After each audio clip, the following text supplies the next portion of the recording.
ئەڵێن کەمی تەرکیز چارەی چییە؟ تەرکیز ئازیزان، تەرکیز یەکێکە لە گەورەترین گرنگترین دەواازەکانی توانە زەینیەکانی مرۆڤ.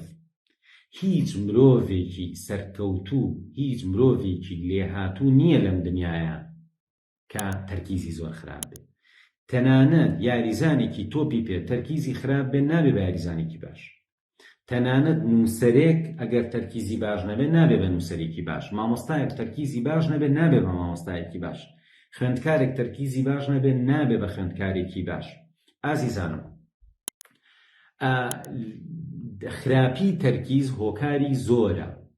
هۆکاری زۆرە. یەکێک لەو شتانەیە لە سەرداوە باسم کرد. خراپی خەو یەکێکە لە کێشەکان. یعنی ئەگەر تۆ ڕێک و پێک بخەوی بە ئەگەری زۆر تەرکیزت باشترێ.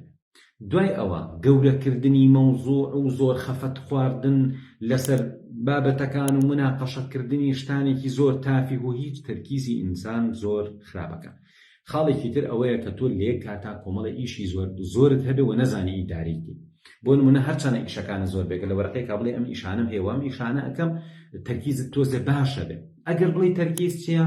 تەرکیز پێچوانی بیربڵاویە. واتە هیوا هەیە ئێوێ شتێ بنووسێ خەیاڵی ئەڕوا، هیوا هەیە ئێوێ تەلەفۆنکا بۆ نەفەرێ دیسان خەیاڵی ئەڕوا. بۆ ئەو کەسانی کە زۆر سەرقاڵن، سەرقاڵیەکەیان لە حەد بەدەرە و فریان ناکەون هەموو کارەکانیان بکەن، بە دڵنیایی تووشی خراپی تەرکیزە بن. بۆیە ئەوانە پێویستە ئیدارەی خۆیان و ئیشەکانیان بکەن. بەڵام بەنسبەت خوێندکارێکەوە کە تەرکیزی خراپە، پێویستە ئەم خوێندکارە بیری لای خواردن بێ، بیری لای خەوتن بێ، بیری لای ئامانجەکانی ئایندەی بێ، پەیوەستی کاتەوە بۆ شتێک کە خەریکە بێ. تۆ ئەگەر کتێبە بخوێنیتەوە، ئەم کتێبە بەلاتۆ هیچ سوودی نەبێ و واش بزانی بۆ ئایندەی تۆ هیچ گرنگ نییە، بە دڵنیایی ناتوانانی تەرکیزێکی باشی بخەیتە سەر. بۆیە بیرکردنەوە لە سوودی شتێک وا ئەکا کە ئەو تەرکیزت لەسەر ئەو شتە هەبێت. اینجا چۆن تەرکیزت باشەکەی؟ من یەک کۆرس دنیایەک دەرس و تەمرینم لەسەر تەرکیز داناوە. بەڵام شتێکە لێرەوە گەڵم هەمووتان ئیسفادەی لێەکەن ئەوەیە ئەگەر تۆ باش بخەوی، خواردنەکانت زۆر شت هەیە کاڵەن باشە بۆ مێشک و بۆ تەندروستی، ئەوە بەعام بۆ تەرکیزیش باشە. هەوڵ بین نەخسی تەرکیز و نەخسی ڤیتامین و مەعادین و ئەمانە نەبێ بەهۆی سیستمی خۆراک و وەرزش و ئەمانە خۆت باشکەین، تەرکیزیشت باشە بێت. لەم ڕێنماییانە دەرچێ بەنسبەت خودی تەرکیزەوە ئەکرێت تەرکیزت باشکەی بە تەمرین. تەمرینیش هەر شتێک لەسەری بەردەوام بی و بڕیار بی خەیاڵت نەڕوا.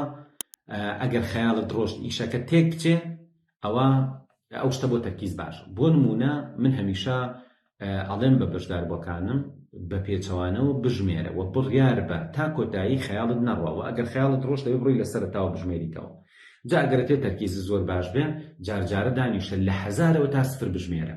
کاتێک کە تۆ ئەژمێری ئەبێ بیرت لای بێ ژمارەکە بینتە پێشچاوی خۆت و هەوڵ بی لەو ماوەیە خەیاڵت نەڕوا بۆی لێت تێک نەچێت. ئەمە تەمرینێکی زۆر باشە، هەریچێک لە ئێوە ئەتوانن بیکەن.